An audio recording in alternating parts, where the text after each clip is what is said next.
no go see use. I no go see whether people dey here. That make me I not like this app. I then get done my you don't know whether person is.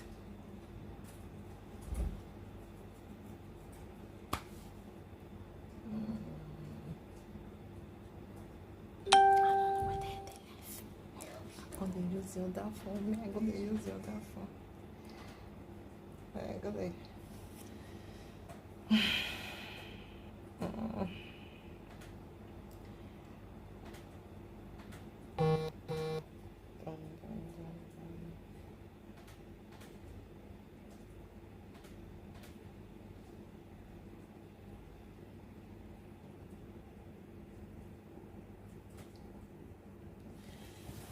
Oh yeah, hello everybody. Me I feel go see whether they. I don't they like this app, I they use them because of to go to what you call YouTube. You understand? Because you feel do you're there for YouTube, you're there for Facebook. But if I they use them, I don't they see comments, I don't they see anything. I can't they do. Oh God, I can't see they go this side, go this side, go this side.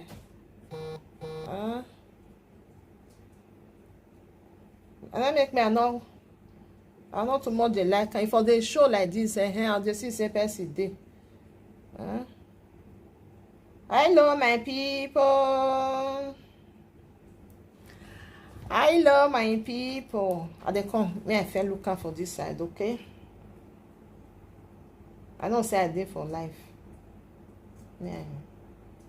Check. I'll share for the other side and look at what I did.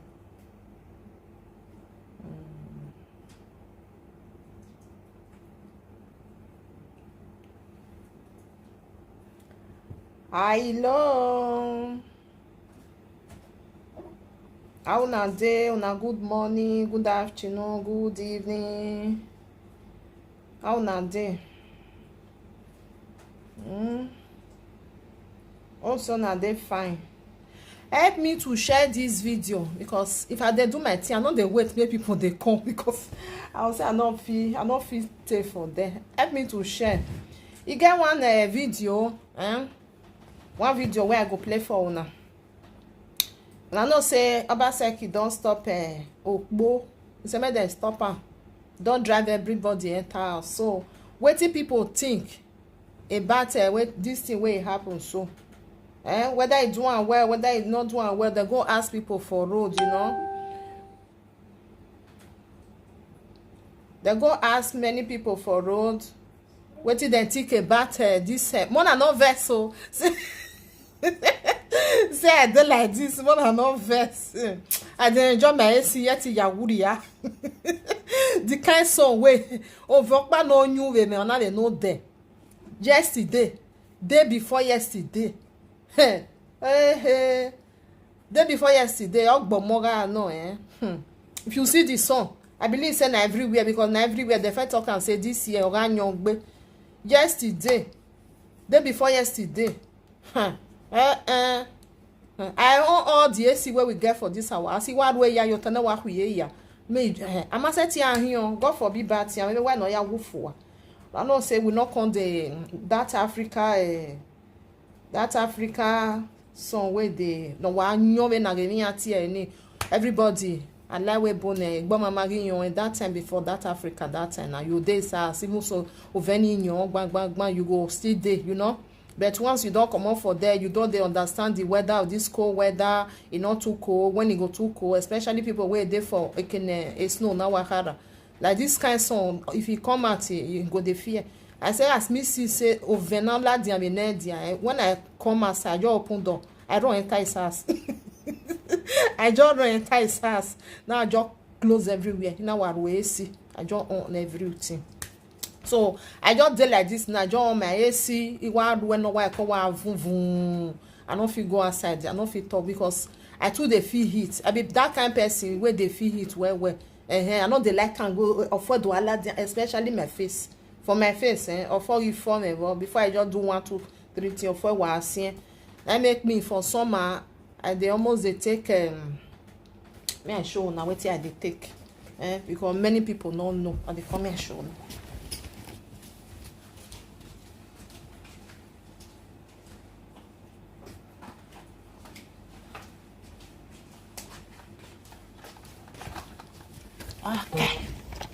Okay. For summer, one not vex because I dey cover my body like this. For summer, this thing good well. See, if you go pharmacy, you go buy am magnesium. It good well. You see, 1 a day. Because of before I go start wetin I want talk, I just say me I just tell now this one. If you dey take this thing 1 a day, especially for this summer, even people wey still dey do sport, you know, it good well to take. Person like me, I dey offer waka above 4, you know, it dey worry me well. So you know, say if you dey sweat well, that sweat where they come out for your body, especially if you wear black cloth, you know, you cause you say that black cloth where you wear, the heat, it go come there for your body, it go come be like a salt, you know, it go come be like salt when the heat don't dry. It go come like this, it go come be like salt for the cloth.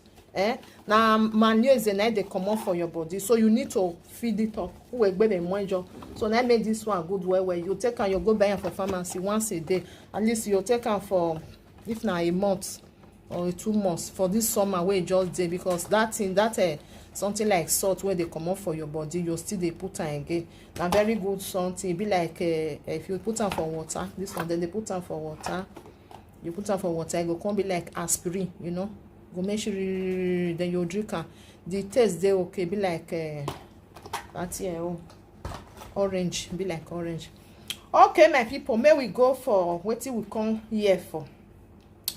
So as I dey waka dey go for social media, I come see one video. We all know say Obaseki don't stop Ashawo for Benin. The same Ashawo make dem no dey work again, drive everybody comot, you know.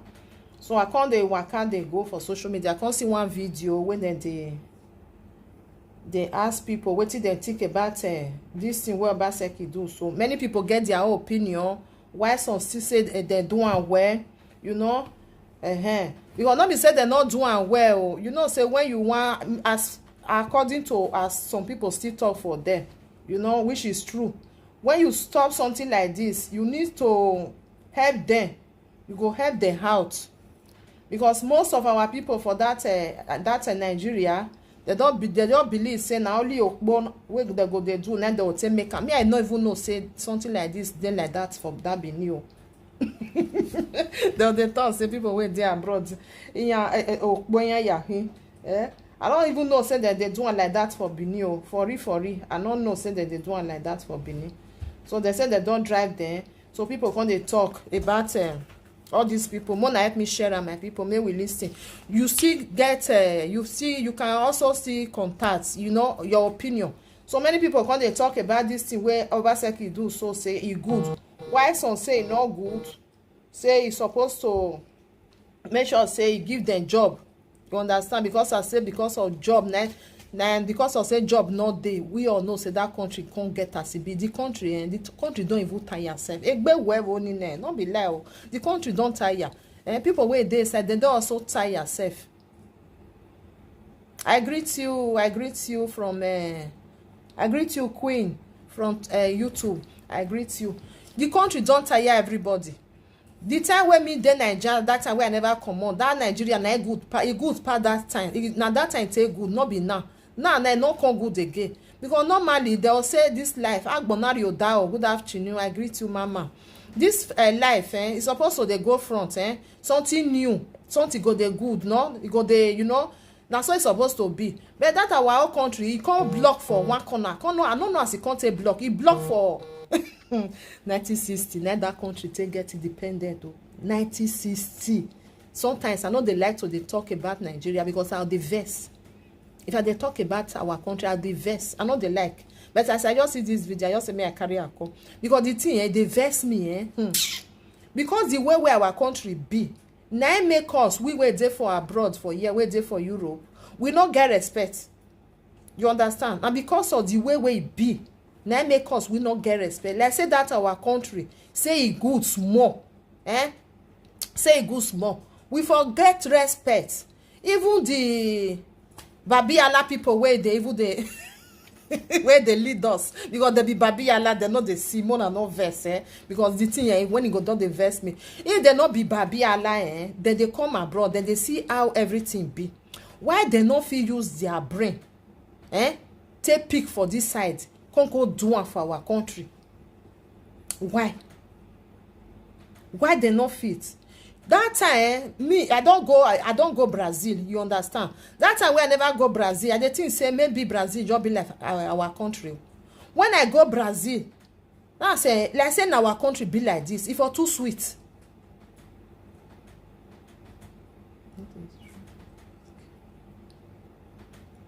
You understand? If you're too sweet, like say the way Brazil be, now so our country be. If you're too sweet, my people, most of you now don't still travel go Brazil. I don't go Brazil, I don't go Argentina. You understand? When I reached there, I was like, oh my God, this country, like say now so our own still be now. It was good though. Our own not just they say they na giant of Africa. I don't understand though. I don't understand. Even now you not feel buy anything. Obaseki don't stop Okpo. Say they not they work again. Not be say no good, but you need to do something for them. Otherwise, they go change another level.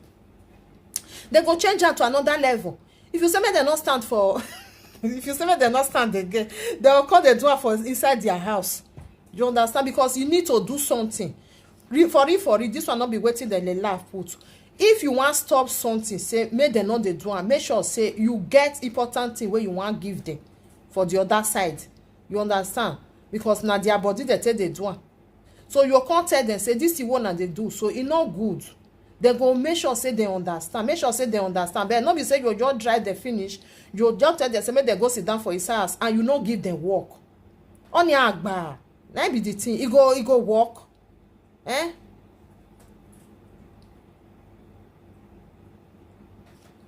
You understand? The country don't tire. Even people where they say they don't tire. The thing tire them. Because if you stop them, say they know they do this thing, which is good and fine, everybody will support you. But not leave them like that. Not leave them like that because everything don't go up. Even to buy wetin that they call a scubian. If you not get 1,000 naira, 1,000 naira, no, to not go there. People not go feel it again. They not feel buy anything. The country can't they get as it be.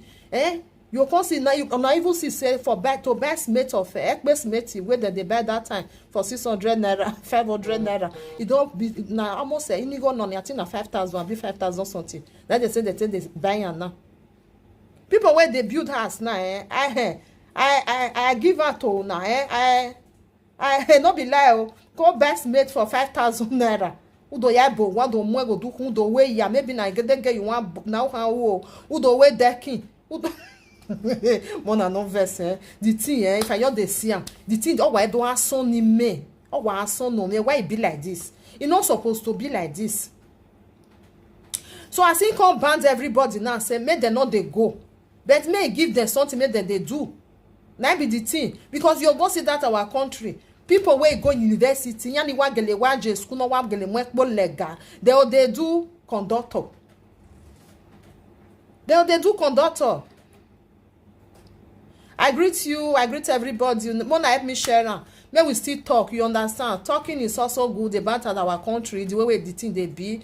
Since I just even get time now, so may we just still gist before I go play this one for now. If you still like, say you want to contribute, you are free. My phone number and I make me put out for them. May not just be saying now. Let me want they talk. You know, you see some people where don't go school. That time where I go Nigeria, I enter bus. You understand?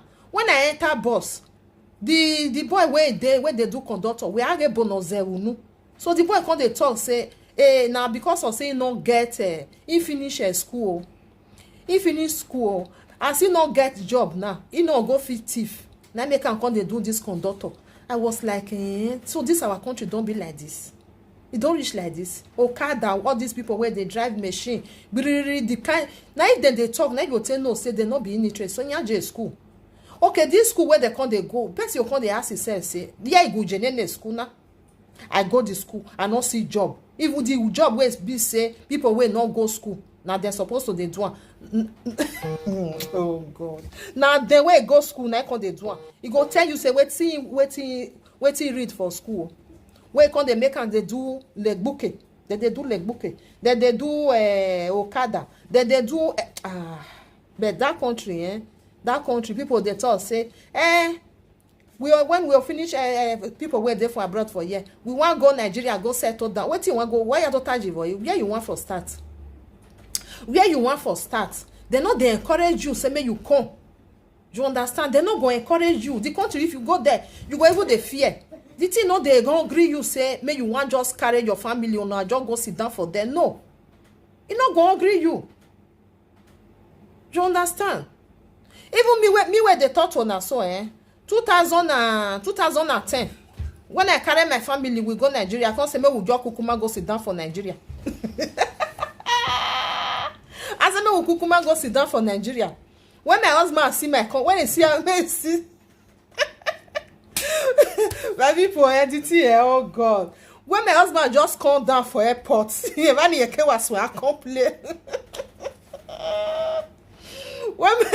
my husband come down for airport, now there start to dey complain say this one na airport now say this one our best. Now the best one wey we get now be this one, not laugh oh. Now so we come there do am heat no kawa munya we gbebe ba ni you hear na hot. When he reach Lagos come see traffic. Come see how you go no more Tony. Oh my people, because if you want to do this, because I say okay, I want go we go stay for Nigeria. At least we'll there for Nigeria. We feel still they come this side, but we'll just go they stay there in our country or to Twirioma. No, when my husband come, I waya tawe aramedo baselu ye tota. Even for holiday self. Even for holiday, if you just say okay, me wrong, go see wrong, come back. He say he on our country, on I not even get I know what they call Mashapiedi. That roadside not there for now. Where roadside back so now say only passing. Even traffic, you know say when the red light go all cars they're supposed to stop. Who want stop for you? If you not take time, they go brush your leg. Then they drive anyhow. The thing they make person they fear. For real. If you don't stay for abroad, you know feel say you want your boat. I want carry my family. I want go sit down. But we just go sit down for there. They drive you for abroad. They drive you for here. Where be say maybe you they drive they go. Person you brush your car. You go now two of una go start. Una go come down for car. Why do insurance? Bonjour. Where you want for doing for Nigeria? So when you want to they will come down. This one go give and blow. Boy, you brush my car. For year not they happen. For year not they happen. You brush me probably not there. Okay, maybe we write and CB. They will draw and put on for there. They'll carry go give insurance. You understand? Now insurance now go come decide say see who wrong go see who right to. Now I make money the women. Where we want for starting. Now because of say all the leaders where we get, then their brain they turn upside down. Because if na better leader we get for that our country, we for they enjoy our country. Our country na very nice country where you say you dey the weather they okay, you know, not be abroad for years say only wala we ho not don't know but not paladia. That make some people they shout. That make some people then they shout so they not be their photo. Only no. Especially those one where they for where block then and now I miss snow. You know say sometimes when cold too much, you go they even you're inside your ear that cold don't enter this side, go come out for this side. You understand? I cannot imagine myself. Now it tafia tell you tafia. I for don't see run come back. I say my husband, may we just go sit down. May we buy house for them, may we just go sit down. When my husband reach that, my husband and that kind of person, you know, say before you carry Oyibo, say you want carry go Nigeria, go say you know, say now you get the kind of Oyibo you want carry go, not be Oyibo or Oyibo where they will be say don't they in inside all these things. As I talk, Oyibo no say some Oyibo yari they do as we say they do. They not my husband not be like that. My husband are not just pure Oyibo. You understand? No say pure one just they. the one wey still be like us, wey dey eat our food, dey do the way we take dey do, that one dey different. My husband no be like that. Even if I tested, when I carry go, he run say Wetin, sit down for here. Because when we go Brazil, my husband say for him to sit down for Nigeria, he go sit down for Brazil. That make me dey talk about Brazil just now. Because when we reach Brazil, you see very clean, everything dey okay. Road like nyama na me give money.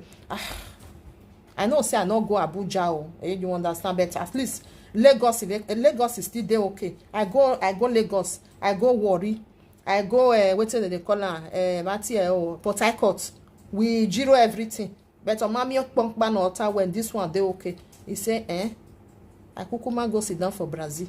That make me and they talk I just now say Brazil with our country. Like I say our country still be small as Brazil be. Because of the leaders where we get, they're supposed to wipe all of them common because they don't know their left, they don't know their right. You understand? They don't know their left, they don't know their right. The way they know now to carry the money, take do their own, take go keep them for their children, their grandchildren. They not consign them the country. They not even consign them, even though say the country be like that, it not be like that. How can you imagine country where be say 1960 now we get independent, it still be like that? Not be shame, not shame no. We no big one. Because you know say all this our leader, they not get shame for their eyes, so they not consign them. Wetin consign them now be say the money they'll just carry and they chop and they eat and say they do wetin they want to do. The citizens, they are not care about them, nothing. Even though say money food, they not even see food eat. It not concern them. The important is say make their family they okay. Now be their own. You understand? So our country, the thing tire people. Before you see person where just say he don't spend many years for abroad, say he want go sit down for Nigeria or lower, it go hard. May we not the as I talk, may we not the naga hair bima, you know. Many people be like person like me, I be like when I talk that 2010 say will your kukuma go sit down for my country? May I go because I know say my country is okay, only fever very only, you know, but I don't come back. Not be the first time where they go Nigeria. It's just to say me my husband senior. You know, if you get husband, you know, just decide you want to go sit down. When my husband senior, you run. Like say you see small thing where a whole land. It may be for stay. Nothing good. Road not good. Water not there. You know, see smoke, see everything. You say, how they tell they live for this side? You see small children carry something for head. They say they go. You see small children. You say all these small children when they carry something they go they sell for us. So it's against the law. Now say no, Nigeria you there, so this one not be abroad. So it's against the law now for abroad. Now you for talk that one. So not be here. The year even though say 5 years speaking, you fit tell us say may go back. Yeah, then magire mo do your sato and then he go waka go for abroad for year. May you try and make something happen. May you see one kind Kenya amu where you gonna war no can totage. You know. So something like that. That country tire many people for it. The thing they worst every blessed day. Because for me I believe say for that country to even better, good small, they must wipe all those people come out. If they not wipe them come out. Now where we dey now we see they even though say we dey talk from here go reach Jerusalem. Now the thing as it be now so it go still be. As it be now so it go still be my people, because you know say something where just the thing does over spoil. It don't over. We need somebody where go come they repair am for us, and we go they see am. Because the thing I don't know as I tell talk people where they try well then they try well because if you they see the way where they take they, if you see the way where you take they live, you go they see the way where they take they live, the thing go they pay you for my bet. You know if you do anything because of our leader. They throw away everything. They not mind us. They not even care for the citizen. Now America will not get respect for abroad, you know, because all these people where they from, all these Igbo people where they for abroad for year. If they go Nigeria, if they only see the streets, our only street alone, our road for night, they will say this one a country. So they come they treat us that way, you know. All these people where their country be like say wetin they know they use again, and really that our country be like wetin they know they use again. It be like wetin they know they use again. If you just go office, you talk say where they'll say where are you from? If you say Nigeria, the way they'll tell do you, Ghana get respect pass our country. No. Ghana get respect pass. Country where rain go for, you can't see road. You can't see road. No. Car of 60 years ago, yeah, here we 60 years ago, my people, not be small thing, we dey talk, but they not dey hear. But the worst part of it, my people, those people wey still dey Nigeria, they still dey call sound. All these our people wey dey talk about say maybe they want vote. I know say voting of 18 na by God grace. Who know the one way they come as e go take do, but sometimes still go make them still change them. They go throw away these other ones because they don't do anything. Now so me they talk my own. Person where you there for power, for many years, you not do anything. Okay, now you want to come back. Say okay, now you want to do one. What you they do before? What you they do before? But the worst part of it, our people wait there for the country. They go there. They'll give them money. They'll bribe them. Say make them they vote for the wrong side. You see, say as they still they call some. One I know say those people wey fair dey power, they not do anything. Nothing wey they do. The country can't turn upside down. The country even they cry. Say Mona leave me alone. I don't tire. The country they cry. Mona leave me alone. I don't tire. But our people where they go they carry money, they'll still go they vote for people where don't work not day, nothing day, no good health, nothing. You'll see person go there, he go there hospital bed, he not get money, or maybe they sick well. Because of say he not put deposit, they not go treat them. I never see that thing for abroad for you. Since I there abroad, I never hear them. Since I there abroad, I never hear them. Say if you not put deposit, we not go treat you. You'll see person because of 5,000 naira. Because of 5,000 naira. In was CIA or one Lebanon. They'll say because he not put money and we not fit treat her. If I think all these things, I dey pity for those people who in Nigeria. It's just that some of them, they not even the pity for themselves. Instead of them to vote well, they not go vote well. Because of say they go give them maybe 5,000 naira. They'll say, "Mona vote this side." They'll say, "Okay, we go vote this side." Because of 5,000 naira, they go change their destiny. Because of only 5,000 naira, my people. So I'll play this one for now. Because of Obaseki don't change all this.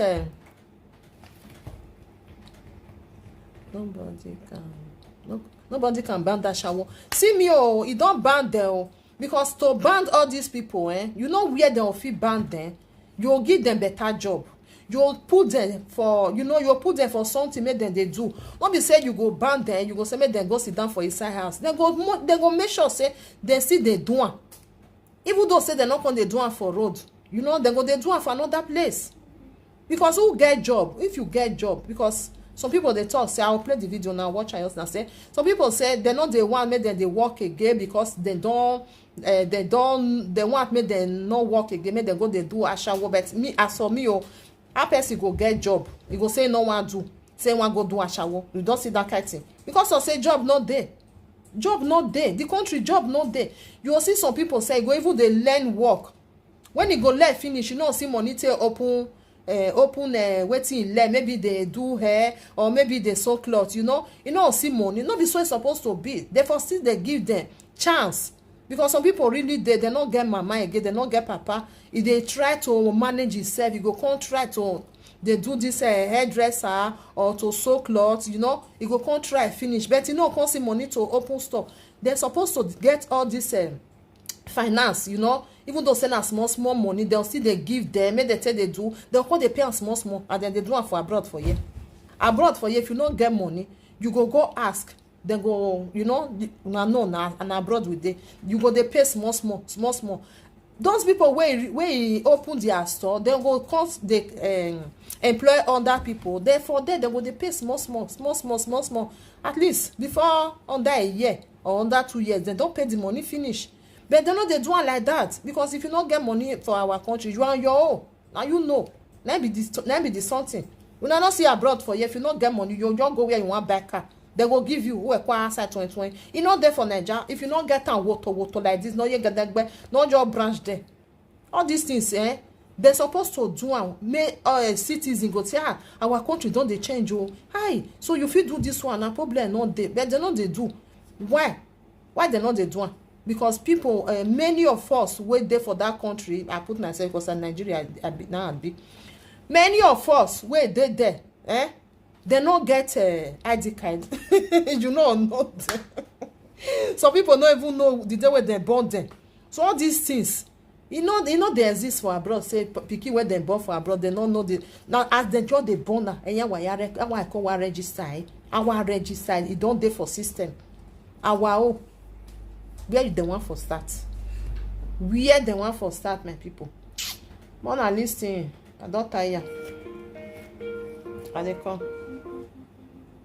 Yes, Ashawo. You go remember, say last week after the State Executive Council meeting, Commissioner for Information wey be Andrew Matter, come talk say government get plan to reduce activities of these prostitutes when they call Ashawo for areas like Country Home side, Ihama, and Boundary Road. And this matter come make us enter street to find out how people feel about them. This now TMC TV News, and my name is Omo Aluke Ajakaye. You say Wetin say?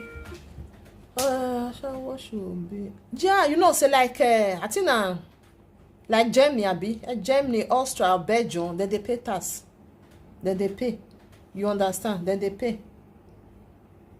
Then they do and then they pay. They come here. Because not be good thing at all to they say Ashawo up and down for this Benin or for this Edo State. Not be good thing at all, at all, at all. It go fit my belly well if government fee banner. Just as them ban the one way that they do for outside the country, where our Baba, Oba of Benin, can support them traditionally. When he come fit stop that one. When everybody can be happy for Edo State, especially this Benin. So if they do use the same measure, they still ban the one way they happen for Benin now, it go sweet our belly well. Sometimes if I dey pass here, they go house for evening time. You go see the way they go just line up. They'll just line up. So I can't even get a nickname when I even can't give them. Because the way they take line up, they're in different levels. I give them nickname on my own. Once I just see them, for my mind, I go say, Jesus Christ. This one are categories of golden eaglets, category of flying eagles. Then the higher one, na super eagles. So if government feed one for us, say they ban them, it go sweet my belly well. Because Edo State, now the heartbeat of the nation. And from our little findings, what we still carry out, we can't discover, say, these Ashawo people, them, 99% of them, not be from this state. Yes, 99% of them from this state. Now from other states that they come, they'll just come here, they do their business. Rent house for different quarters, in cluster group. So if government fee stop them, my belly go sweet well. Government will say they want for sure Ashawo enter. The reason. But one thing we me understand, if you want take stone, come up for small pikin hand, say me no trust stone again, you go give her akara wey go take replace her. Because no work. All those Ashawo now, if they go come, they see they follow us, come pick small thing. By the time they enter us, what they want chop? Nothing. Some graduates there among them. When we say if you, the evening time, if they're there here now, you go no say yes, graduate there among them. But no work. We don't arrange them. As we go park there, we don't find where we go place there. Where they go work to see their daily bread. If that one never day, no matter how they pursue them, they go know where they will see go hide. Suffering they do. To pursue them no good because even they pursue them for control home, you go see pursue them for bypass. You go see pursue them for Olupu. You go see pursue them for everywhere. That one, I see that one is no good like that. People they talk sometimes. Those girls they complain different things. Now hunger they call those things. If the government go find solution for those people, it's very nice because those girls now many of them are graduate, no work. Some of them who say they want to do normal work, sales gear. If they go where they want to do sales gear, they go send a 50,000, they go pay them. After they minus transport to go that work in a month, nothing go remain. They go see money feed themselves, nothing. Let make many of them stop to do sales gear. Say they don't need to do the sales gear. Check what money they play because if they come in the night, they will pay them 25,000, 20,000. Now make them for a night. Now make those guests like to do their show. And one thing now, this government now, we say they want to pursue a show. If they look into it now, they go discover, say, even those people who they for government, they see they come, they carry them. Because they see many healers who they come here. Who go carry plate, government plate number. You go park, you go carry. They will come out. So why government say one for they pay money pass? Not be who they do small business. Not them. Because they see many healers, many cars who they come here. It go good for one side because you know one thing, for life, handwork pays a lot. Wetin they use till they go get the money, so not be guarantee to make money. Because even most of our girls, some don't die for Red Sea, where they try to cross to Italy, Spain to go make money. Those don't be quests to make money. If you not see money to send your pikin go school, send and make it go learn work. When he learn work finish, he go open the office. If not barbering salon, he go open. If not hairdressing, he go open. He go they make money for there. We work with there, so me I be musician and the music I take the follow up. Not because I not get certificate. I went to Awoshi Polytechnic. I read photography. But I leave and they pursue my music till the follow up. Oh, wow. And that's why it just say day. So now where they do I beg both the trafficker, change your ways. It's very, very important. Change your ways. Because then you're not going to want me to spoil your own. So not spoil people's own. For now, not be just to go pursue them and come out to create something for them to take the end living. It's not easy. Nigeria, me and you know the way it is. I don't need to talk many talk. But what did the state government do so? It is very, very good. From there, it goes less many things, even criminals. You will find out some people don't go rob finish. Now them for street they'll take on clear their Jones thing. You know? So what did the state government do so? I support them. Kudos to you people. Before banning it, they should invite those girls. Those people are training their children with that business. There are people taking care of themselves, paying their rentage because of that ashawo business. I'm against it too. I don't like it. But the fact is this: before banning that kind of a business, what job? What is the ability that you want to create a job for them? You are telling them to stop it. What do you want to do for them? As dem dey for street is so, you know good, but make them provide where they go stay. Because who get waiting to do, no go come they do a shower work. Because for now, the way I seen it is like their work is waiting then they do, take they eat. You can affect the people where they sell market now. Because now them what they help, they buy markets where people they sell. They are buying markets. So if them pursue them, now those people where they here, now you can affect them. So ban the shower not be bad thing. But the question be say, Wetin government don't do that now? When it be say if them ban that ashawo, say na that thing now, they want go they do. Because number one, no work for this country. Most of all these girls, now the Wetin they tell they survive. Now Wetin they tell they take care of their mama for village. I know said the ashawo not be better thing. But they're not getting any other offshore because we get bad leaders for this country. Our government don't fail us. Now that one, our government don't fail us. Now then, now it cause all these things. Because if you go look at my people, this ashawo of 18, not be waiting good. Not be waiting good at all. No mama or papa go encourage your daughter, say may they do this kind of thing. For real.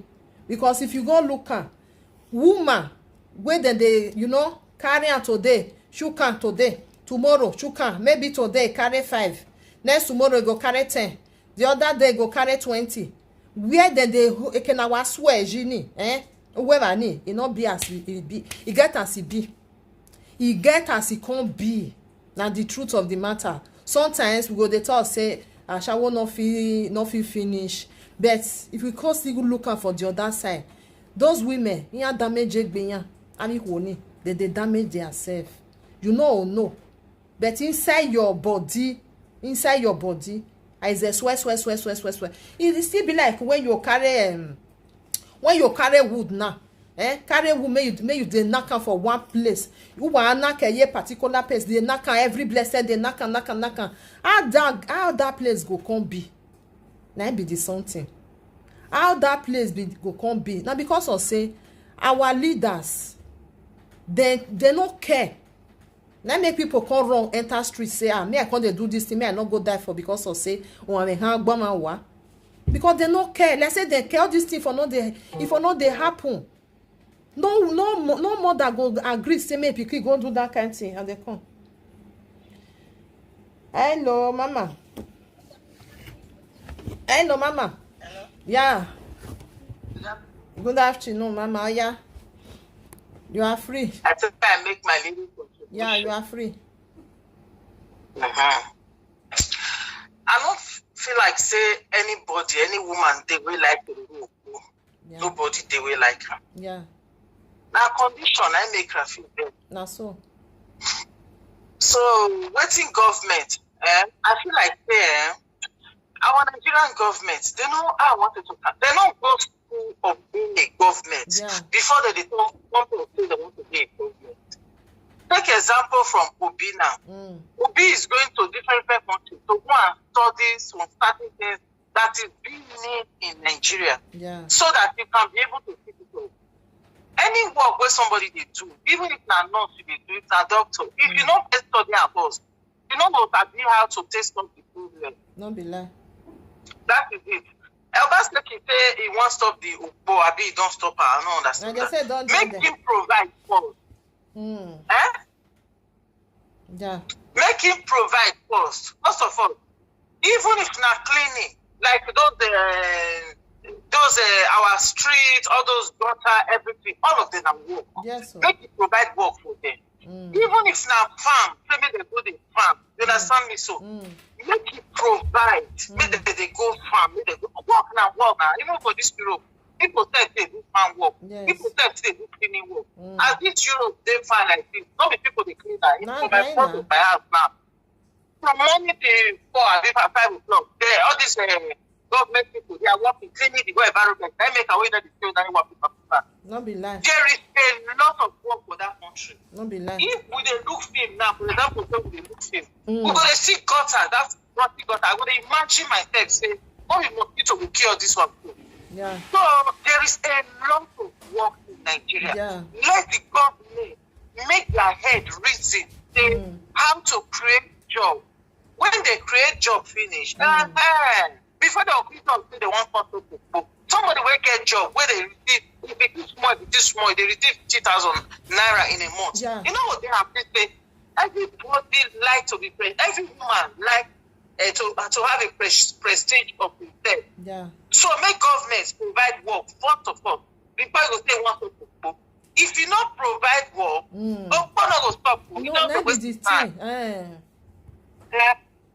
So now contribution I be that Thank one. you, Mama. God How we bless you. governor, president want to governor, want to president. Yeah. You want to president, you want to governor. You never first go study and first how to attack the problem where they for grant. No, All for your own grant. have to just be that for them money for pocket. They send people when they go up and down. You know they stand up, they don't go anywhere. Let him provide job first and see if not the other people that will stand for us by themselves. Na so, na so. So that's my opinion with that. Thank you, Mama. God bless you. Thank you. So now be that one. You understand? If you want call the number there. So now be that one because no mama or no parents go say, okay, my pikin go dey do am. When you know say that thing e no good, e dey affect you for inside. You go dey do am, you go dey get the money, you go dey enjoy am till they eat, no? But inside there, e no be as before again o. Because 5 person don pass there, different thing na you put for inside there every blessed day. Money from on the first to from January to December, from January to January. I want swear. But you go the thing say maybe what you dey do na good thing, not be good thing. You understand? Not be good thing. So all this our leader they need to understand say they even not then now they cause all these things where they happen. So because if they provide for people no go they say I want go do what you not supposed to do. No. Even many of us were there for this our abroad. So like I said the country good, we for not run come. That time when Nigeria good, that time who they come abroad, Then they come to just to come like a holiday. People not even they go all this Italy and where they know they go now London. Then they go. Maybe they go school, they go do visit. They'll just still come back. But it will not be when the country come they tire everybody. Then people come they run come out. Then people come they run come out. Eh?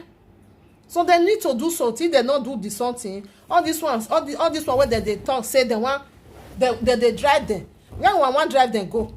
Eh? If you drive them for this side, they'll go to the other side. Now the truth of the matter, but they need to do something. Like me, I know they support me. Person go they do that kind of thing because not be waiting good. Not be waiting good. You they damage yourself. Now the truth of the matter. Now make some people go say no matter waiting, you know they do okpo lie because you know why you know want to do it. Because where you don't they put you know say as me I just say like road now. Road different car now they pass on. Trailer come pass, bus go come pass. Every blessed day they pass that road, and that road na new road though. You go see under a week say the road not be as before it be. But no waje veganana kawa when as John new, you know say the John you need do road, it go fine, it go neat. Car where they pass every blessed under 7 days, it go change, it go come be like something way old. Now so there still be. No matter say as you go wash and reach inside, you know what it. Hi Jesus. Oh, our leader, Nigeria leader. Mona wake up, oh. Mona wake up for sleep. Where will they play and they go? What do people think about? So others they don't get any other option. Now that's how now they feed their family. So what the government now don't put down when we say if they stop that ashawo, now they want to survive. Now be the question where me they ask the government. They want ban ashawo. Wetin ashawo do we be say they want ban ashawo? Or government get wetin you want give their ashawo me they do or get any work we want give them. But me say that say wetin ashawo do? What be the main problem when we say they want bad shower? Because we see many people when we say they see they come outside, they see they carry their shower. If they want bad shower, now work when we say they see they survive, they see they chop, they see they feed themselves. Who they do a shower? The better say no work now.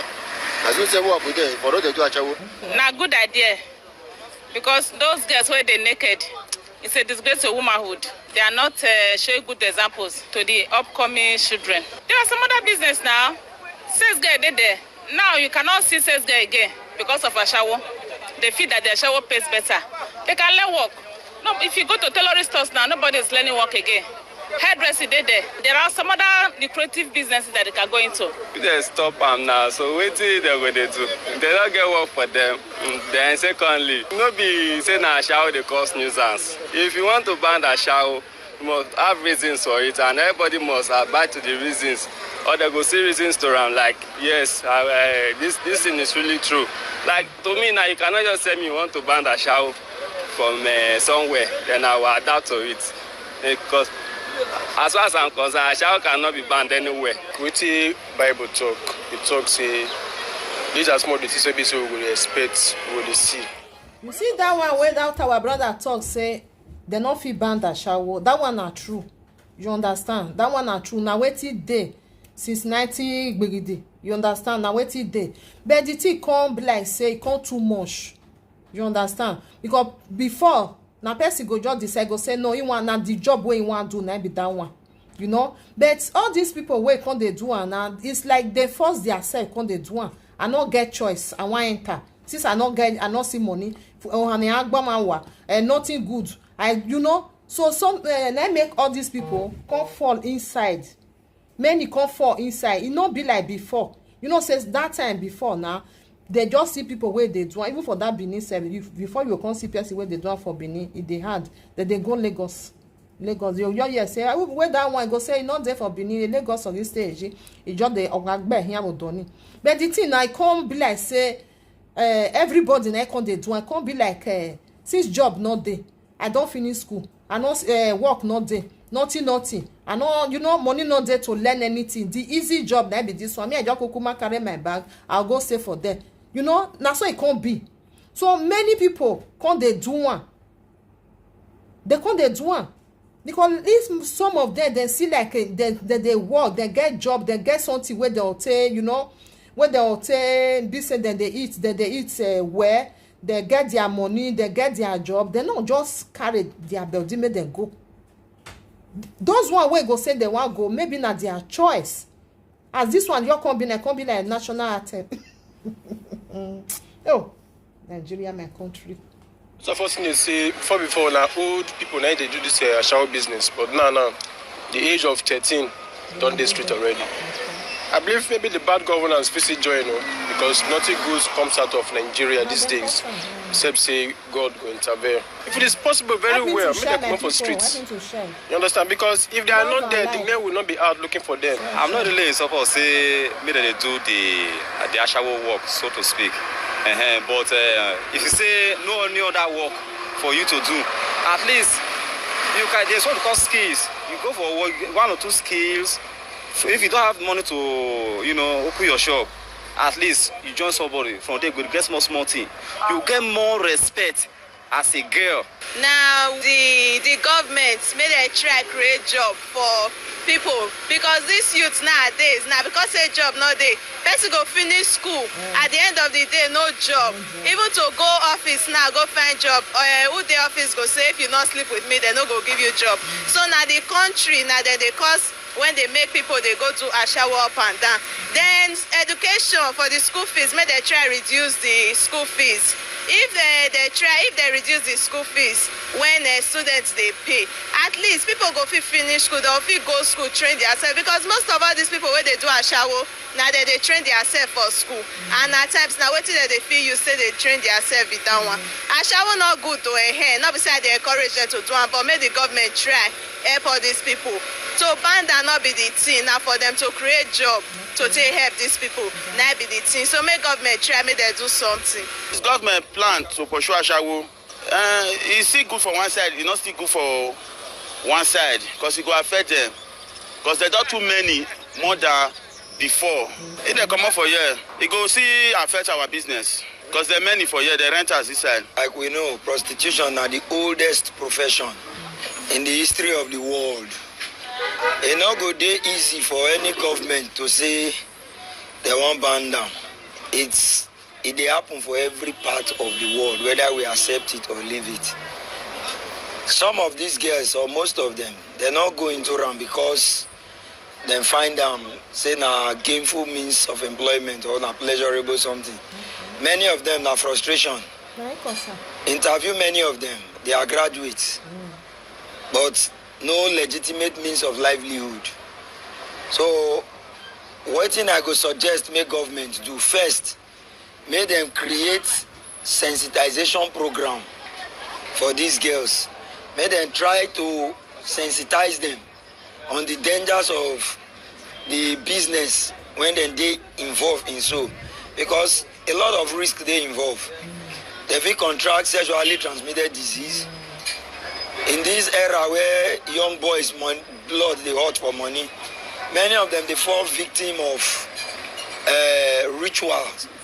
So government need to create means of sensitization, and as they pull them out from the street, provide alternative means of survival. Any man when no get means to survive, go do anything to survive.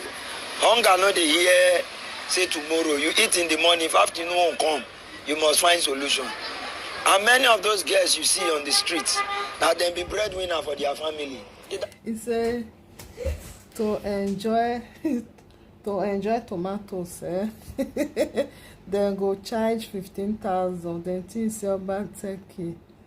Then think Obaseki is stupid. Then do not pay tax. Okay, that means according to what you they talk, so they're supposed to they pay tax. Like the way they tell they do for this side. Now if Obaseki say make them they pay tax, the way they tell they do for here, according to what you they talk, so it go still make them understand. Say okay, make they come they register themselves, make they come they pay tax. But the money, what did they want use and do? If they pay the tax, because the old tax where they pay all these people where they work, the one where they pay, what did they use and do till now? Road not good, water not there, no good health, nothing. So now be the thing. Even though say that they say make they come they pay the tax, the money and they want use them, where they want put on. Can I yeje? Now the way they eat the money, now go see they eat the money. People will see they suffer. Now go see they suffer. So sometimes all these tasks where they pay, they don't pay. Wetin they call out this bus driver. Wetin they use the money to do? Wetin they use and to do? It's still good. May we still ask ourselves because of wetin the comments where you write for them abroad for year. Those one where they do the work, where they pay the tax, then they use until they do something for their country. We they see them, we they see them. And some of all these people where still they go this work where they pay tax for some country where they did dot of day where they control them all the time. You understand? Almost whether na every week or be every 2 weeks, I don't know. Then they control them. They go fit do that one for our country. Maybe the something not be to pay tax. So you see those ones they pay their tax and then see they use that till they maintain their country. And those people where they pay the tax, then they treat them. Then they do control all the time. Our country and set it where really on it. They go carry the money. Either father not there or mother not there. They get younger ones or elder ones. When then they use the money from that proceed from that illegal art or illicit art, say the sponsor. So we are not saying it's a good thing, but make government think twice. Now so they say Okada, they constitute nuisance. They ban Okada. When they ban Okada, many of Okada riders, they became nuisance to the society. Before you ban anything, you go create a better or alternative means. Make the people to survive. Unemployment is soaring. Inflation, they soar. Even people when they work, they find it difficult. Not to talk of who not get work. If you ask me, if government not put anything in place for these guys, may they not try and ban them because we go riot, follow them. We don't carry waka meet government people over government plan to remove prostitutes when for street matter. It's okay Omo when be the commissioner for physical planning, urban and regional development. When constitute body as chairman for the remove prostitutes from street matter, come talk say the committee when they collaborate with NDLEA, Ministry of Environment, police them, DSS, and that's my people. It's okay Omo come talk say the thing be say Ashawo dey from time, not be new something, and we know that. But you know say with Ashawo, other things they happen for that areas, all these areas. When we say right now, you get particular place where you could just go. The whole area, if you even they stay there, you don't go fit stay there. Once night reach. And these people they go gather. Not only as they gather there, they sell drugs. As they gather there, other things where society no want. Criminal activity go come they happen. And all those things are consequence of this gathering. Some people pretend saying food that they say there, but not they network their shower. Even the hotel the way they there sometimes. The hotel say no, but then they allow their shower to enter, but they full everywhere. You won't walk up past the traffic, you don't go fit pass. People go park for roads. If you say that road, now they lead you go your house, you don't go fit go house on time. That means you either go house before 4 o'clock or 5, or you wait. So more than not vex. So it don't reach like that. Now wow, the time where they hear and when people they talk say that they talk about abroad now our country now can worse pass, especially that Benin city. Say if you just reach Ihama, abi whether they call a ring road, they say I don't know. Say don't watch like it don't reach like that, or what worse is severely only. I don't know really. Or you wait until after 11, 12. That's not be the way. And people when they live for those who get family, they see they train their children. Not only that, even some small picking them with between 5 years and 10 years. They run around those areas. They don't get house and then they hustle for the guests. They give the information. Then when they help them, sometimes even thief from people hand. Those things, what will be the future what they bring for our children? So for us, we say these places. When they have all these people, when they stand for the front, they do this business. So they said they go down work out, they go even there for roads. Even motor no go fit pass, go where they go. So not be only physical environment they affect. The noise level. Many places they ask you before you even reach the place, you don't hear the tick. The noise where they bring noise nuisance, traffic nuisance they there, people nuisance they there, then the loitering nuisance. So the nuisance them plenty. Yes, they say na me be chairman, but I be chairman of committee. Not only me they there. environment dey there, women affairs and gender issues dey there, because you know say issues dey there, drug law enforcement agency dey there, federal road safety dey there, ESMA then dey, roads and bridges dey, health dey, because you know say health matter dey for this thing, security forces, police or DSS, everybody then dey for inside this committee. All of us put head together to say how we want tackle this matter, because as we dey here, so you know say fiscal plan, we dey get petition every day. People they write about how they need to stay their house. They live for these roads. Yama, boundary, country home. And the roads when join them by side like this. So through lounge is supposed to be where people supposed to sit down together, talk. That you don't talk to where they didn't talk a shower. Hotel. They didn't talk a shower. When they say food safe. Pimp they did there to network a shower. The person enter and say na food they go, but not food they buy. Now that business like they do there. So we don't want that. We want to bring sanity to our environment. We want to reduce the stigmatization. You know, say, even for years, government, they do a lot of things about human trafficking. And so, if government they do a lot of things about human trafficking, international agencies don't know say that the thing what they do, so we they passionate about this thing. For our own city, we still need to put sanity. That is what we are saying. So all those things when they fuel this thing, you know, say, even if we say we could put our shower aside, the drug matter, not what if we put aside, because our children now they don't use all kinds of things. And not true, not true. Where then they do all these joints, where then they do for all this okbo, no, all this shower of a thing. Now there, all these people will go thief. If they don't go thief finish, they'll come hand over. Maybe then get something more. Help me hold on. You know, something like that. All this as this woman still talking just now. All this drug of a thing. Now there, everything I said there, now you go decide. But the country, now they cause no matter what, if not be them, we cause not be so a bit before. Not be so a bit before. 20 years ago, 30 years ago, that country not be so a bit before. It can't worse. The country don't tire.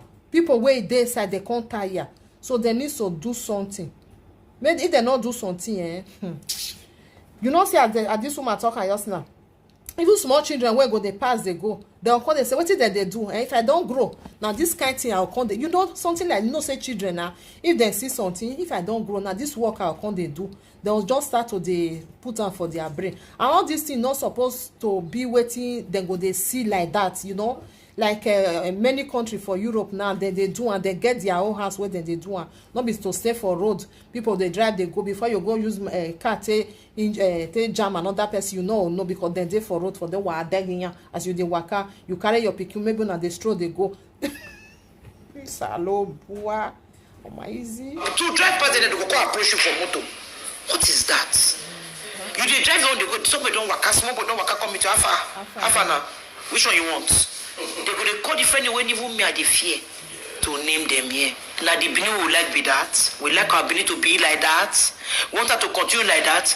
Not forget, so if to say the man not the supply no go there. And the supply not the demand no go there too. At the same thing. So patronage there too. So we need to tell ourselves the truth. And that is what we want to do. We want to bring sanity to those areas. So people will not say, get families when you go ever leave those roads. Now they born them, now they stay. They don't go come out. How we want to deal with them. So we go see, one of the things we go do now to call everybody, which they call stakeholders meeting. Both the people when they live there, those when they do business there, those when they get formal business and informal business. We invite all of them to meet, we will talk to ourselves. Yeah. This thing is so now one time. And many of them don't change their place. The place they're resident for, they don't change them to lounge, to eating, to club. They don't get permission. And even if you want to run club, you get what they call soundproofing. For Igbo man land, you go there by club, you don't go hear Ramo. You can never hear it. You cannot use your noise disturb on that man. I've been at the music like they call customers, say, oh yeah, I'm not gonna they call now so no. We need to tell them, if you want to get club, now like this the club must be. It must get soundproofing. When we go measure noise, my brother, the noise measurement where they acceptable for noise now between 40 and 50 decibel. That is a zero distance to the thing. We will measure from 40 feet now 90, 80, 90. That be the noise. That's why I say some of us would they shout because we don't get used to the noise. So we want to they shout. Why they shout? Now because where you did, they don't feel let you. Some people they feel sleep. I don't go people don't even pack more for their house because of waiting they happen. So now what we want to look. We not say as we come to they say now to scatter everywhere, not be so. We need to engage with you now. Talk to us. Say this thing, not so we want time. We need to put her in order. This matter we say for Benin. That's why we talk about this operation plan do. It don't say we don't despoil come. It don't say. We live and we not do it, then we go come reshare. So that's why we go back now. Because we call it a boundary and control, no me say we no say what that Ashawo do. We know say Ashawo dey many places. But some of these places too, they dey inside house. They dey hotel. We be say that hotel is it dey defined. When you enter there, you know why you enter there. You understand? It's different from loitering. You understand? This area, Ihaman boundary and control, can be very notorious because of the loitering and the consequences of the drug and every other thing when they follow that one they come. You understand? So when we do this in a holistic approach, but we must use one area as pilots. See as we want to do it now. As we do that pilot, also don't do the pilot and so every other person need to follow. If you must do a hospitality business, this is not how you go do it more. If you must have club, this is not the sound. If you know soundproof the place, you cannot use them. If you do open air place, which you can still have, now this ability, you cannot play your music like this. Your music must not pass this sound. Those are the things how we go must enforce them. So the enforcement must be. Because if you look these places, now make I take some particular examples. If you take some particular location for no one call name. Go first say they say na pharmacy, baby salon. All those they say they get there. But they do not be baby salon, not be pharmacy, not be food. They're different thing. So if you say now baby salon you they do, and we call the say the thing, they use they do another thing. You know we fit stay there. So now so. And we need our people to cooperate with us because we want to make a the door of our dream. And the door of our dream is all of us go cooperate. Make we do the twin better for our place. Not with this where would they go? So if they go like this one day, you will come to enter house, you don't go see road to enter. You will come to do somebody go do something to person enemy picking. You don't say that something, you know go they run up and down. You know if you know how to solve the problem. I beg. We need to stop this thing because of the consequence when they follow them. The things when they follow and waka. As you waka like this, don't be say the people wait for the don't be say maybe they feel bad by themselves, but the things when they associate with them when they come out of because of say they did it. It's not good. I may put that on the shame to say they live in particular area. You understand? I beg. So that's why we won't look this thing. Do I mean the way we say we should say the city go day better. And when you say because of maybe old age they don't feel commodity, maybe they will not use our noise and to drive them come out. Maybe they still feel get their quiet enjoyment. You understand? Who they do club, no say in club you must put some proof. Who they do hotel, no say hotel and like this na be the hotel standard and you must get approval. You know if you just come change and say from house you want to hotel. Not everybody can do. They do like that. Andrea, now why my people the thing entire person not be small thing me I see here. Then we just listen they go. Now for information, come teach you say government ready gidigba to make sure say Ashawo matter reduce well. This issue here we raise for ESCO, not be just the issue of Ashawo issue. The other issues attached to that. First, the issue of the use of hard drugs, because for that area we identify between the Hiyama boundary and even up to control room area, these people they do drugs at night under the cover of say some of all these girls they not dress well. They roots they sell within the cell their body, and it's quite unfortunate. Say most of these people they are not even from our states. Because say we don't, government don't allow, even security agencies don't allow this for too long. They come and say now that area, that kind of business it thrives. So people they enter transport come from different parts of Nigeria, especially the southeast and part of the south. They come that place because I'm not sure say anyway don't person get dignity go one stand for road do that kind of thing. And unfortunately too, you discover say when would they grow up those days? Would they get people in they come from those same areas? You know, say this thing where this man they talk so if it be say not true, because where they for born you, so they do that kind of thing for there, you go shame go there your body. You understand? Because maybe most of them they come from other places. They will come there. You know, say with the Benin, my one and Egbe, So they will come. They come. People come. They think say now Benin people now they do one. If you go see now, you go see say some of other tribe now they do one. Now then they there. Now they do all these things. Now they come full pass. Hey, now wow, the country, we need to do something. They need to come that place wey we dey call Ogbagwe streets for Benin. That place na bicycle they sell, but because those people take over that area, now that's in that area can't dey known for. Most landlords there run leave their house because nobody will one day associated with that kind of thing. And if we not dey careful, that area for GRO for that Yama, a time will come if you say they go Yama, you go be like say you talk say they go Ogbagwe streets of Benin. I mean between the 80s and 90s, even up to now. And unfortunately, because of the way government tackled that Ogbagwe one, some of those people they still there, but that place coming like old people's home because government can't make it entire them. The duty of government now to protect everybody. Not be everybody they do this thing. Yes, we not say people talk say even some people they do them online. It better make you do them online than to say you can't carry body physically they road. Some of them they go wear pants come out, wear bra. I mean we have children that live in that neighborhood. That area of Benin our pride. When you talk those days when they stay in Hama, people will respect you. But those people who want to make that place tire people who get house there. So we don't know your problem. You make you comment, don't say you want to come do this thing. But what when they talk as government, don't do this thing on this area. It's not that good for eye. If you go to a inside house, nobody will come to stop you. Now when you come out, do that kind of thing. Now government will come in. And what will they talk? We say for those who they do that drug business there, government not go allow that thing. NDLA, now federal government agency. They are part of this committee government sets. Even during the time of Benin for this states, there was a law banning open prostitution. That means it's like they want drive them come up from there. They want come out there for Boundary Road, Yama area. They will not want make them dead there again. Not be saying one band down as me to the listing now. It's because the way we say they talk, they're too much for them. And really that time, if you say they go Ihama, say you dey stay for that you dey stay for Iyama all this area, people they respect you say no now where GRA na they stay, so they can't use that take turn to Ogbagwe area, you understand? So they want stop all these things. They not be say because that is wetin me they think for here. If they go another place, problem not dey, but make them not just dey that headquarter or that Boundary Road, this one they just now wow. But before it can't be like this, where then they where then they prostitution.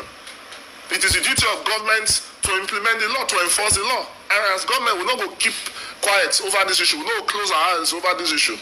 And apart from that, there's also the human trafficking angle to it. Because most of these girls are people they bring them come, that they collect money from them. Some of all these people they run those shelters. They bring them come, then they pay them rent. That's why not be work. Now work, not be work. If you want to do that thing, do it privately, but it should not affect public decency. It should not, because to say you don't know say this thing a crime, because in law we talk say ignorance of the law not be excuse. Say you don't know say to use hard drug and a crime, it not be excuse. Say you don't know say to come and they do open prostitution, it not be crime, not be excuse. So as a state government, we will not encourage it, because more and more people they come before you go know. They go extend to every part of GRA. I remember saying that person you do this thing, our legislative quarters in near there. Before people come talk say that our lawmakers encourage the thing because now they pass the law. So what is good is good. Wetin bad, bad. And again, as they talk for Oyibo, they say there's no proper way to do the wrong thing. So the Edo State government we want to take this matter very serious, and we encourage residents of that area if they get any information, because now some criminal offense still start.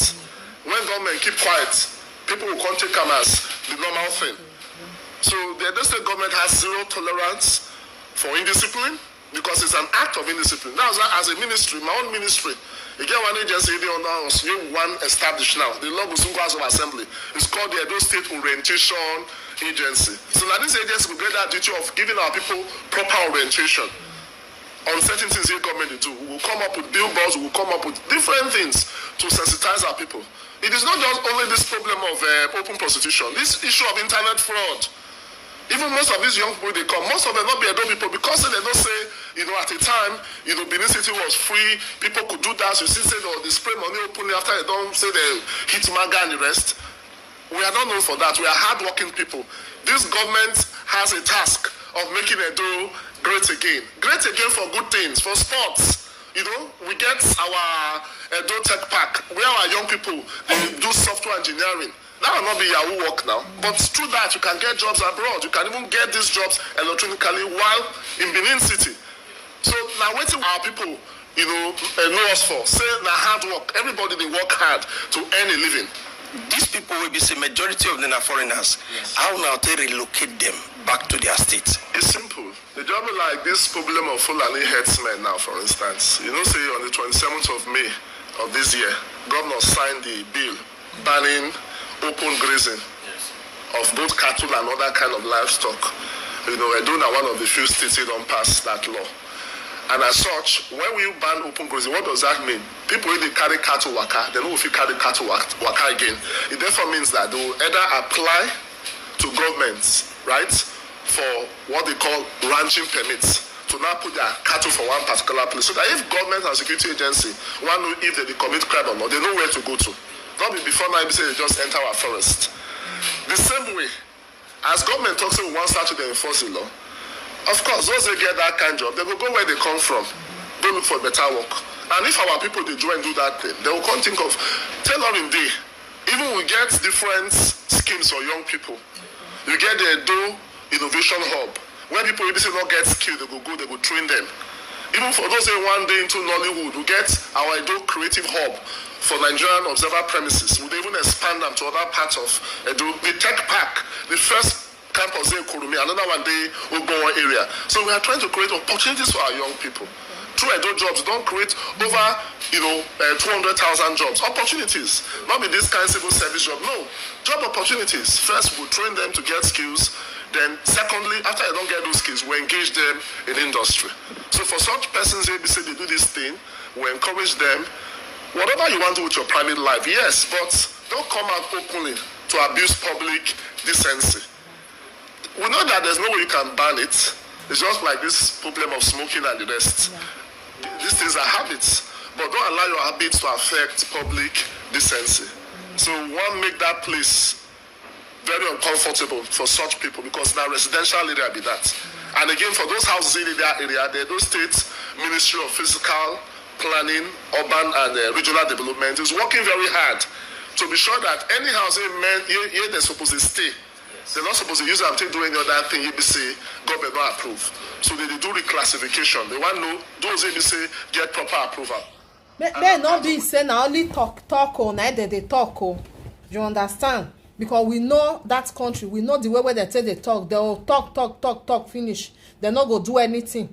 You understand? I pray may this thing may really be saying now, and then they talk, may they really do it, because not be the way where they'll talk finish. They'll still just abandon them for them, because those people where really they do all this asha will not be waiting good. Now very bad something. If you really love your life, if you really love yourself, that thing not be waiting you supposed to do. I know send a condition and they make person they say okay, I not waiting I want to do now. Me I not go there because of say money not there, I not feel it. Me I just go do this kind of thing, But not be waiting. But if you go sit down and look and where any normal will not be waiting. You just they say I be okpo na shower I tell they not be my job. Not be job. I know say some people they take on like that. Then they see say maybe not their job. You they damage yourself. Now the truth of the matter. As shower is not a job, and they just said no be. They want to use work. Alright. Not be job, Ashawo is not a job. Part of which we call our operation plan Edo OPE. And again, most of you will tell us the owners don't complain. I say these people not the. Though we get some of all those ramshackles, now them they accommodate them. No standard hotel will put Ashawo for their place. It don't make most of the hoteliers they now true you talk. Now true you talk, even to create the job safe. Not be now they want now make me the talk and say not be say talk later they'll come say at I will no longer I don't work now. As they complain to government now, because of this complaint and the residents now make government want to take this action, because the people who get this hotel, most of them like do people they affect their business, because man they be say come for conference say yes I shall do somewhere, you not go one go stay there now because it will get rubber for now. So for those hoteliers they do that business, those who have shackles they do that business, they even do human trafficking. Most of them are human trafficking cases. They should know that the Edo State government is aware And we have started taking steps. You know, because all these things now security matter, not be everything will come out, come talk. But government going to take action already. The committee was set up by ESCO, headed by the Commissioner for Fiscal Planning, and I think Commissioner for Environment and some other members, including security agencies. In the days ahead, you will see changes will come. Our Tori people come still carry waka go meet Ukwinebo Dare when Bioga Pata for Edo Jobs matter. She come talk, say government ready to attend to jobless youths for the state. Ukwinebo Dare come talk, say their agency dey gidigba for any area where Edo youths go get job wella. You know, say one major thing when we dey talk for Edo jobs, we say Edo jobs na for everyone. So as Edo jobs come be for everybody, that one means say we get programs wey meet everybody. I go give example with the returnees. You know, when returnees come back, many times they don't go through different kind of things where they don't see for outside. And when they come back, no be the same thing where you fit do for them, you go do for the person wey don dey here since. So rehabilitation dey, psychosocial counseling day where the task force they give them, and then we they come in the area of providing them with skills. Not be everybody won't go do office work. Some people won't still do office work. No, not be say banned, because according to Wetin this man talk just now, not be say you want ban the ashawo, because normally you know say nobody go feel ban that. It's just that they say there too many for Ihama and Boundary Road. The way things they go for there, they not like am again. So he banned them for there. That is waiting me here for year. I don't know the one we wanna tell here. He banned them for there because those places they can't just use and say like say na headquarter. You understand? They can't Ihama can't be like say anything. If you even they go your house self, people go even they think say maybe you be how much you know something like that. They can't they ask you. So they don't need that thing again. So they banned them for there for that all those area. All this Ihama, Boundary Road, where they don't need them for there again. They fit go anywhere where they like. And all these things, they go try to resolve the problem. That's what the man they talk just now, you know. Say they get many things, job they. That's what they talk. That's what they talk. Work, and we get training where they go do where they go prepare themselves for office work. We get for the people who don't want to do office work, they want to do business. Many of people where they do this thing, they try gather money to do business. Now, for example, as they do the 2 billion MSME fund, where more than 1,000 people don't benefit from either then they collect 100,000 all the way to 20 million.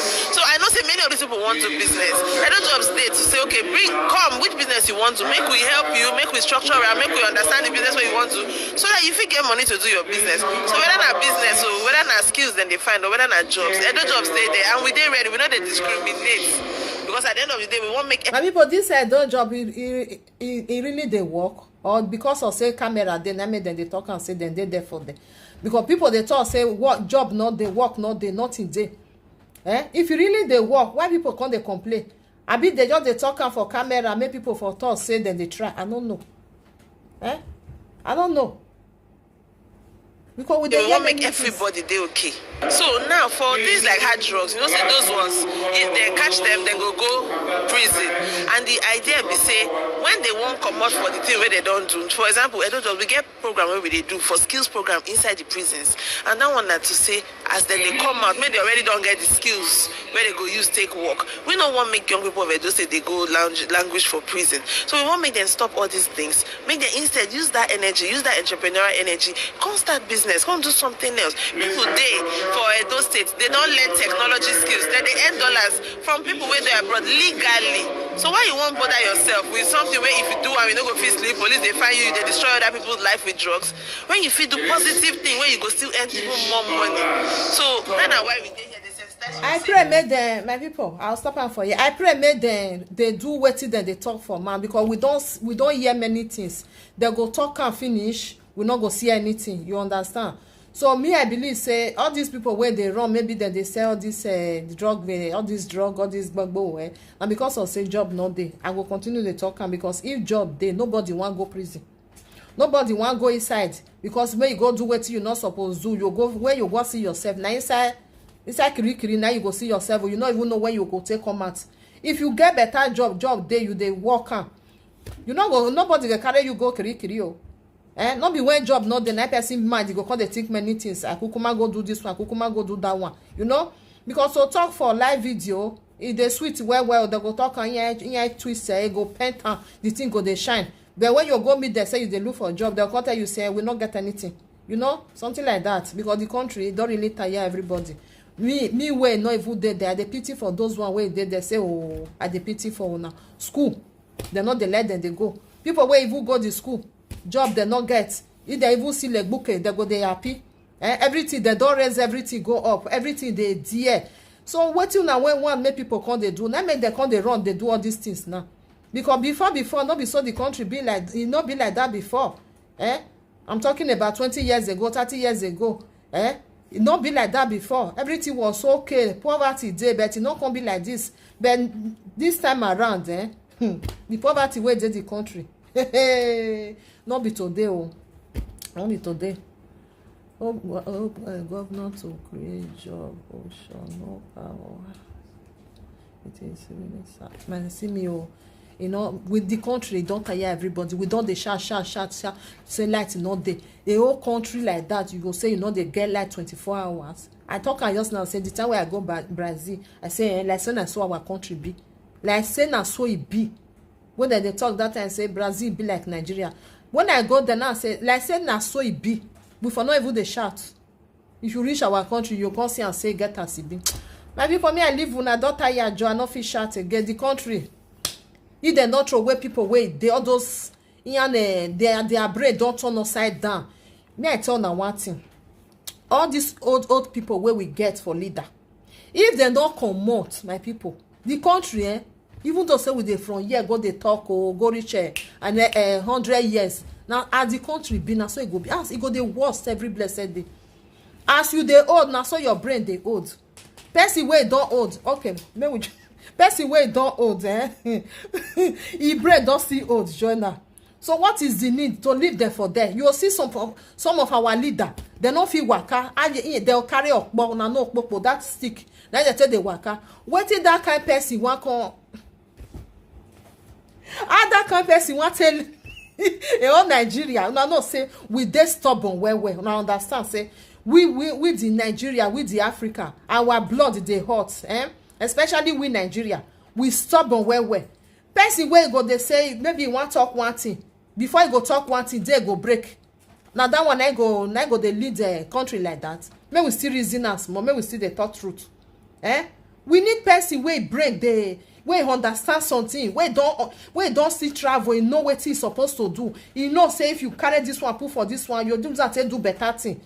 Not be those one wey break don like person like Buhari. If you see sometimes I dey shame to say Buhari na my president. I dey shame when you go there go say hey Nigeria blah that one na be our president.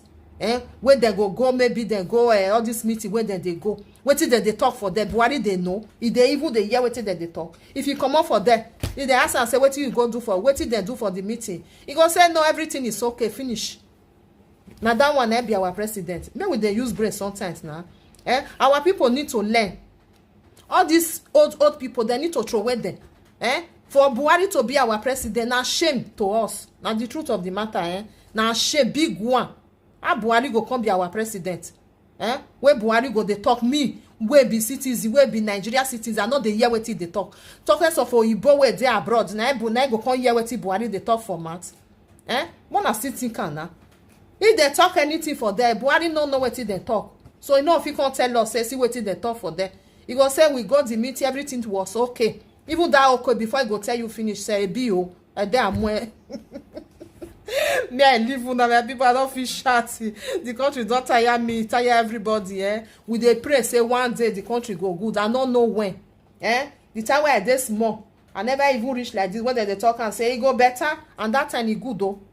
Fish not be 1,000 naira. People still they use 1,000 naira for many days. For now 1,000 naira. Now I need to buy only fish. Only to buy fish, not be to buy other things where they follow out. How person want to how the country go take better, how something go take good.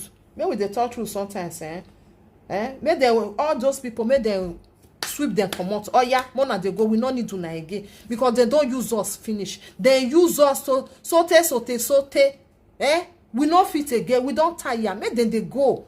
We no fit just dey there forever. More still leave the seat for other people. May they still continue. The problem now still our people where they vote them. Now see our people when they are giving us small money, then they chop. They get many house for many places. If you go any Euro country, then get house.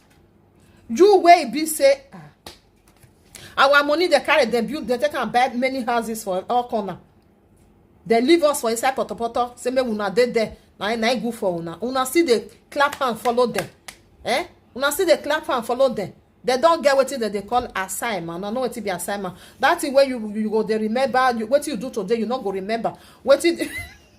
Most of them I then get because when you they old, your brain go still they old. You know they young. People way young now they need for that our country. Where go lead us. Otherwise now we are not there now because we there for abroad though. We from here they tell una more na the year una not the year. Abi una know what me abroad be like our country. If una know what una go see there na pity na we dey. Na pity na we dey. But una know they vote the wrong people. If they tell una they don't tell una many things. We don't hear wetin dem dey talk. The same thing na dem dey talk. The same thing na dem dey do. The country dey worst every blessed day. Una no go see say una wake up on a sleep. Una wake up time they go before una know una don old the country una no even enjoy am people wey enjoy am na those people wey just embezzle the money just dey chop am take am take dey bless their whole family they no even know you wey go vote for their wey go vote for them. You are on your own you come dey find 1,000 naira wey you wan take eat you no go see if dem don give una 5,000 now change mind una go dey vote dem una no vote dem again una throw away dem. They are good for nothing. They don't old. You not see say the kind of talk where they talk self, they make sense because their brain don't see old. So now be that one, my people. I'll see you now for another video. God bless you. Bye bye. Thank you for being here. Mona help me share. Okay, help me to share my people. Bye for now. I don't take una time. Now bye bye.